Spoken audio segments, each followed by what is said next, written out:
Amazonian Epiphytes and Evolutionary Adaptations by Seve Gonzales. What is an epiphyte? An epiphyte is a plant that grows on another plant without deriving nutrients from it. Epiphytes include mosses, ferns, orchids, bromeliads, and more. What are the key features? Some of the key features is that these plants absorb sufficient moisture from the atmosphere and mineral nutrients from the decaying bark of the supporting plants upon which they are situated. They are autotrophic in nutrition, which means they manufacture their own food from water and CO2 in the presence of sunlight. These plants differ from parasites because they do not derive nutrients and water from the living parts of these supporting plants. Some examples are orchids and ferns. Some of my favorite adaptations have been how orchids have evolved to thrive in low light conditions through specialized pollination and light capture strategy.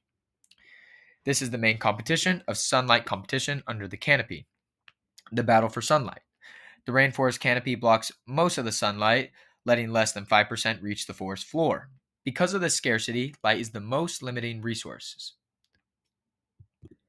Epiphytes compete by growing on trunks, branches, or high up in the canopy, using host trees as platforms to get closer to light without investing in thick trunks or deep roots.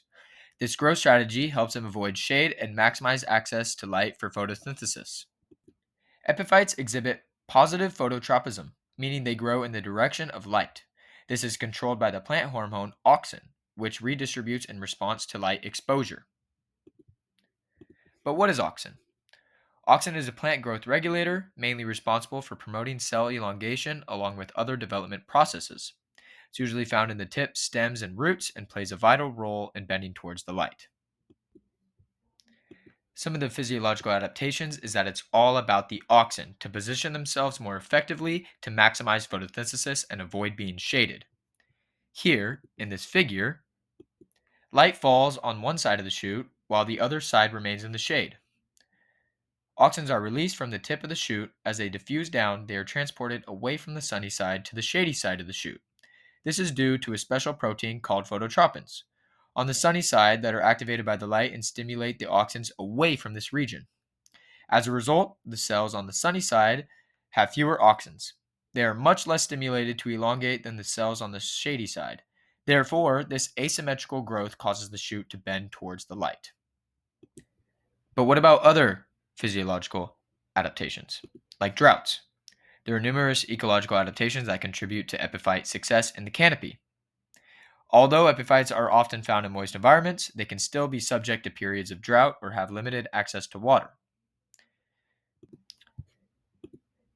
Because epiphytes don't root in soil, they struggle to access water. Many use crassulacean acid metabolism, or other known as CAM, photosynthesis, which is a special adaptation to conserve water in their aerial environments. In their adaptation to stress with limited water availability, the stomata opens at night to take in CO2, reducing water loss. The CO2 is stored and used for photosynthesis during the day when the stomata are closed.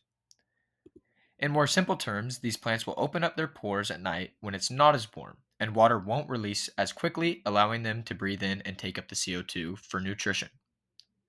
This overall improves the ability of plants to acquire carbon in the water limited and CO2 limited environments.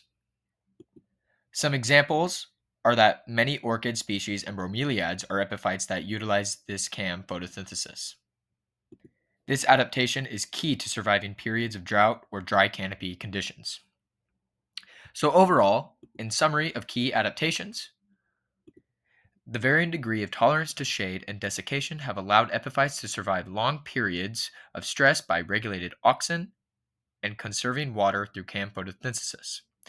This allows them to thrive in high, sun-limited, and water-scarce environments. Thank you. This is my works cited. Thanks for listening.